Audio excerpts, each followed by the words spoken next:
It's been growing 200% a year every year for the past 11 years, and you're only going to have 30 years of your life in business. So how long are you going to stare at something which is a screaming successful thing in denial? Peter Schiff has been against Bitcoin for 10 years.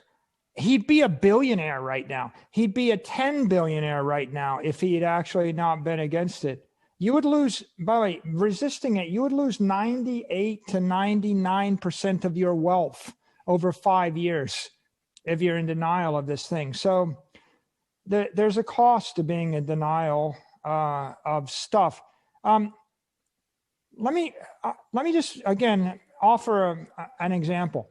You know, like if you're on an airplane and somebody puts their elbow through a window and it starts depressurizing, and the oxygen gets sucked out of the airplane, and then the oxygen mask drops down from the compartment above, are you going to stare at it and debate with me for like 2 hours about all the black swans and whether or not the oxygen is safe and whether or not you should breathe the oxygen or whether or not you should not breathe the oxygen? Are you going to put the mask on? Like, because it's new. You've never used an oxygen mask in an airplane before.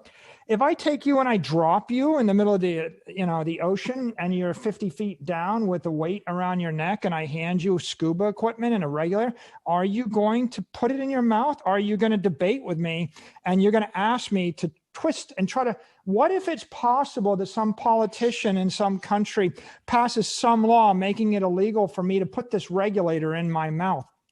It's like, we're really reaching hard here to find a reason to not do the obvious. I want to give you another metaphor. You're at the top of the North Pole. It's 70 degrees. We're all playing Frisbee. There's one heated igloo on the North Pole. There's a guy at the front door. He charges admission, and you can buy a ticket for $1. You don't need the ticket. You like it outside. And then some politician turns down the temperature 10 degrees, and the ticket price goes to $10. You still keep playing, no big deal. And then some politician turns on the temperature another 10 degrees, and the ticket price goes to $100. And you're like, oh, I don't know, I'm not sure. I mean, what's in that igloo? It might be kind of dangerous in that igloo. I think I'll just stay there.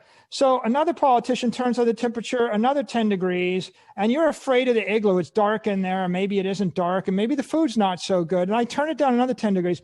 When it gets to 0 degrees and you're in T-shirt and you start getting bone chilled, the temperature, the price is going to go to $100,000 to get in, and you still don't know whether or not you can get in. But every intelligent person you know walked through the door before you, and they're fine waving at you saying, it's warm in here, you're going to freeze to death, Brian. And you're still standing there, and the guy cranks the temperature down, and there's a Peter Schiff standing next to you going, I don't think you should go into that heated igloo because it's possible the politicians will pass a law making it illegal or taxing you on that heated igloo. And then the politician cranks it down to minus 40 below. And Peter Schiff is still telling you, man, I don't know if it's safe in that igloo. And all your friends are saying, Brian, you idiot. Why don't you come in here and stop freezing to death? It's fine here. You're going to die. And some dude is still going to, yeah, I know, but they haven't done anything for 14 years. But I don't think, I've never been in an igloo before. I'm afraid. And the point is, every time the Fed or a banker prints 10 or 15% more currency, they are sucking 15% of the energy out of the financial system. That's the same as sucking 15% of the oxygen out of your room.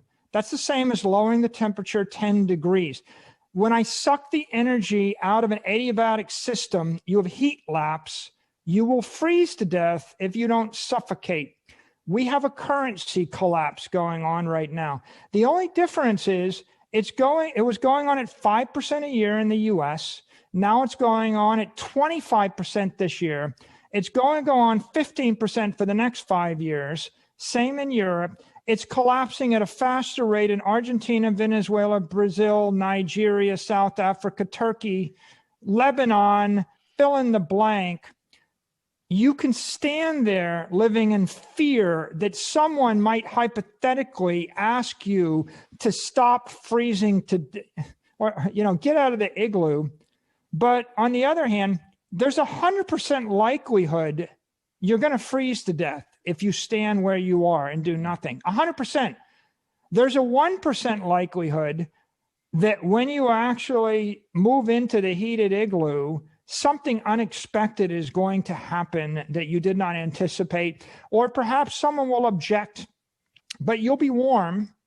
And that is the situation with Bitcoin right now, which is a lot of people are working very hard to come up with some reason why they shouldn't trust a new thing.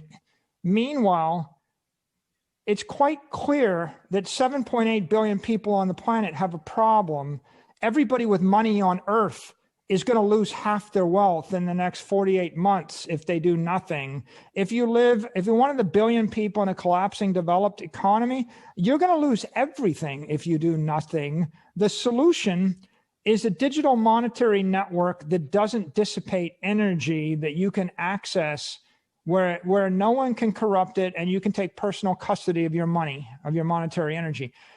Yes, there's uncertainty. For the first time in human history, we invented the thing. It's new, but it's not 1 year new. It's 12 years old. And you don't have to put 100%. By the way, when the oxygen mask drops out of the plane and you're traveling with your 10 kids, are you going to put the mask on one kid to see if they live and let the other 9 kids suffocate? Or are you going to put the mask on everybody? Or are you going to put your mask on yourself first? How afraid are you of suffocating versus how afraid are you of using the oxygen? Because Bitcoin is oxygen and it's new. And there are some people that are very comfortable in their existence and they think it's okay to ignore it because they're rich and they're comfortable and they're happy. There are some people that dabble in it. Like, I think I'll buy 1 or 2% because I'll speculate in it. And there are some people, like if I put you in Argentina and by the way, do you know the exchange rate in Argentina to the dollar right now? No, I think I know it's inflating tremendously. It used to be 1 peso to the dollar. And then it slid to 10 pesos to the dollar. And then it slid to 20 pesos to the dollar. No, I know they actually write on it. They actually change, they just cross it out and add zeros and I had a guest on. Then it slid to 40 pesos to the dollar. Then it slid to 80 pesos to the dollar. The black market rate is 140 pesos to the dollar. And the dollar has lost half of its value in the 10 years. Yeah. So you've actually lost, what is 1 divided by 280? It's like, if you're living in Argentina 4%. And you have any wealth to speak of, you lost 99% of it. Now, right. Are we going to sit and think about ways that we might it's hypothetically possible that a politician in Argentina will pass a law requiring that I disclose my Bitcoin or tax it or whatever. But are you going to suffocate your entire family and destroy everything you know based on the hypothetical possibility that someone might object to you choosing to not roll over and die? Because it seems like most of the world would like for us just all roll over and die and shut up and not make a big stink about it. It seems to me that if I come into your house and I start cranking the temperature down until I freeze your children, at some point, maybe you'll have the bravery to open the back door and walk into the backyard and maybe go find a new house. I mean, like, it's just a matter of courage and maturity at some point.